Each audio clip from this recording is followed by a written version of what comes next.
Oi, coleguinhas, nesse vídeo nós vamos trabalhar alguns macetes de matemática que eu uso no meu dia a dia. Ou seja, são técnicas de resolução para tornar a nossa questão mais rápida, mais prática de ser resolvida e com menor chance de erro. São algumas técnicas simples que você pode adaptar aí a sua rotina de estudo de matemática e quanto mais você praticar, melhor você vai ficar. Bom, o primeiro macete é simplificar a regra de 3. Eu trouxe um exemplo, que é um probleminha com escala, que eu tenho uma escala de 1 para 150 mil, eu sei a distância real, que é de 60 quilômetros, e eu quero saber com quantos centímetros eu vou representar essa distância no mapa através dessa escala. Os problemas de escala a gente pode resolver com regra de 3, e é muito importante a gente poder simplificar, porque às vezes os números usados são grandes, certo? Bom, primeiro nós vamos transformar a unidade de medida, porque eu quero saber a minha resposta em centímetro, eu já vou transformar os 60 quilômetros em centímetros. Então, eu vou ter que acrescentar 5 zeros. 60 quilômetros, vou colocar aqui 5 zeros, 1, 2, 3, 4, 5, vai ficar 6 milhões de centímetros. E aí, eu vou resolver com uma regra de 3, olha, 1 centímetro no mapa significa 150 mil na realidade.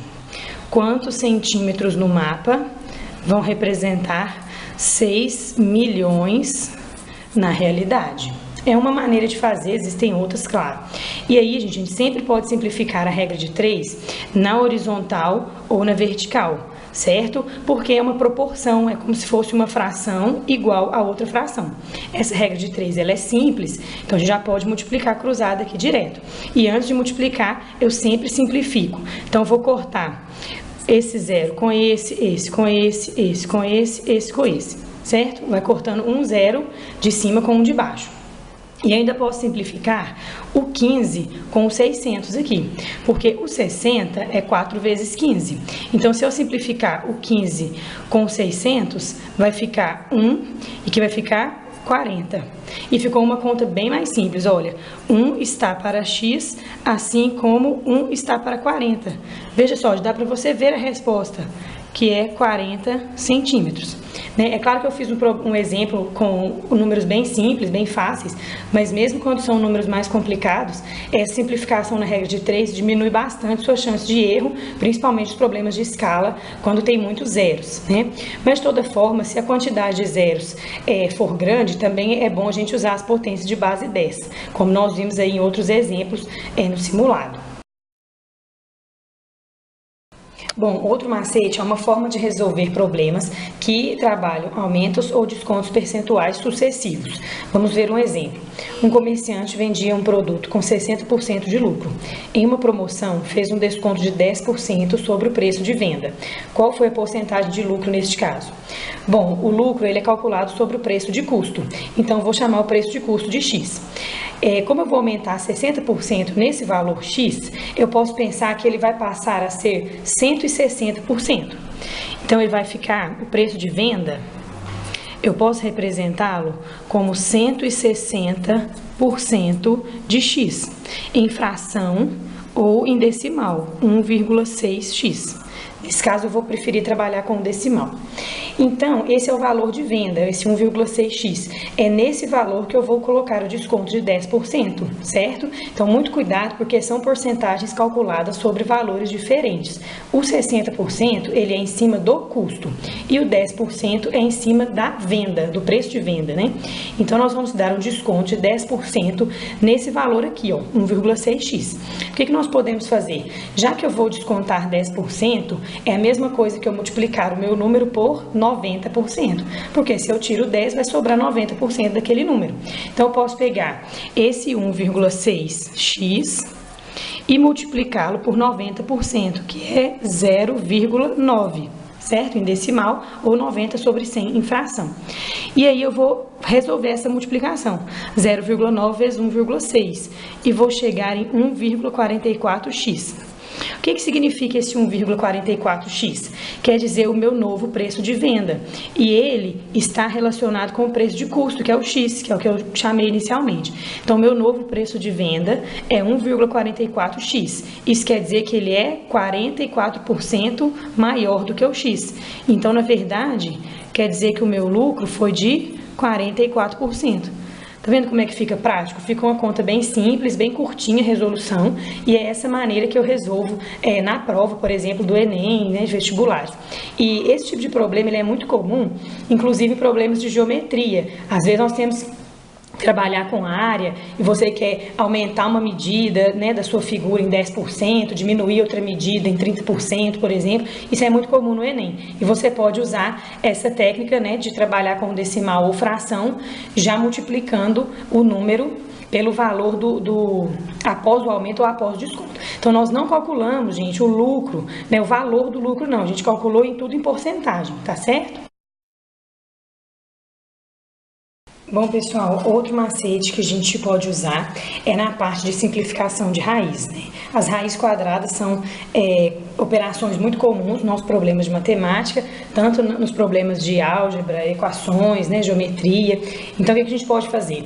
Geralmente, a gente simplifica a raiz fatorando o número, certo? Fatorando usando números primos, né? Decomposição em fatores primos. Porém, dependendo do número, você pode decompor em um produto que não seja de números primos, mas que sejam números mais fáceis de simplificar. Por exemplo, eu quero resolver simplificar a raiz de 24. E eu sei que o 24, ele é 6 vezes 4. Por que eu vou usar o 6 vezes 4? Porque o 4 é um número que é quadrado perfeito. Eu já sei a raiz quadrada dele. Então, eu posso resolver a raiz do 4 e deixar o 6 dentro da raiz. Vai ficar 2 raiz de 6, certo? E fica mais rápido de você resolver do que fatorar usando números primos. Certo? O 360, por exemplo, eu sei que ele é 36 vezes 10. A gente sempre busca um número que seja quadrado perfeito, né, para usar nesse produto, porque aí facilita bastante. A raiz de 36 eu sei que é 6 e a raiz de 10 continua, certinho? O 48 eu sei que ele é 3 vezes 16. O 16 ele tem raiz quadrada, que é o 4, fica 4 raiz de 3. Olha como é que é simples. 288, ele é o dobro de 144. E o 144 também é um quadrado perfeito. Raiz é 12, fica 12 raiz de 2, certo? Os casos mais comuns aí que a gente vai usar são, por exemplo, o teorema de Pitágoras, né? A gente sempre tem que fazer uma raiz quadrada no final. E eu sempre tento fazer usando essa técnica. Se não funcionar, se eu não pensar em um número que seja quadrado perfeito, aí eu fatoro o número normalmente usando números primos mesmo. Mas sempre que é possível, eu tento resolver dessa maneira e aí fica bem tranquilo. No começo parece que é um pouco complicado pensar em quais números a gente vai usar, mas depois que você pratica, você vê que é bem fácil. Bom, gente, essa é uma técnica para resolver equações do segundo grau, sem resolver usando fórmula de Bhaskara, sem usar a fórmula de Bhaskara. Como que a gente pode usar? A gente vai utilizar a fórmula da soma das raízes, que é menos b sobre a, e do produto das raízes, que é c sobre a. Essas fórmulas, elas funcionam para qualquer equação do segundo grau. Porém, para a gente usar essa resolução, ela vai ser prática quando o a da equação for 1, certo? Porque se o a não for 1, esses números serão frações, né? Então, vai ficar mais difícil a gente fazer a conta de cabeça. Mas se o a for 1, então o denominador aqui vai ficar 1 e nós vamos trabalhar com números inteiros, certo? Então, vamos pegar a soma e o produto aqui nessa equação, nesse exemplo. A soma tem que ser menos b sobre a.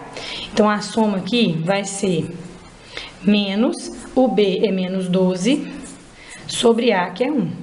Então, a soma vai dar 12. O que significa isso? Significa que as raízes dessa equação, né, as respostas, eles são dois números que, quando você soma, resultam em 12. A gente não sabe quais são esses números, a gente vai descobrir. E o produto, ou seja, a multiplicação dessas raízes, desses dois números, ele é c sobre a. 32 sobre 1, dá 32. Então, você pode guardar assim, o valor, quando a é 1, o valor da soma é só você trocar o sinal do termo b, e o valor do produto é o próprio c da equação.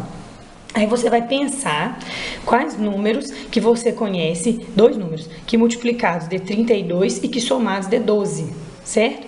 Então, você vai fazendo alguns testes mesmo. Como que eu posso multiplicar dois números e dar 32? Eu geralmente começo olhando pelo produto, que eu acho mais fácil.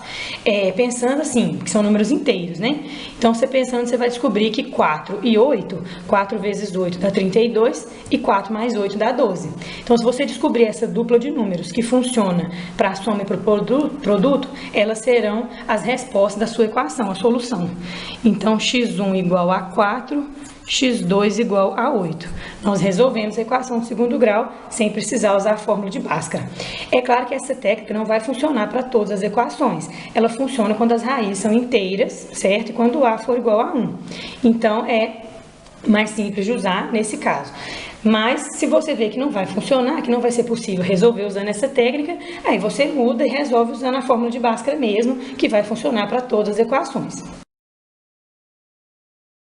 Bom, outra técnica de resolução que eu uso é não resolver algumas multiplicações quando eu percebo que eu vou ter que fazer uma divisão em seguida, porque aí eu posso usar a simplificação.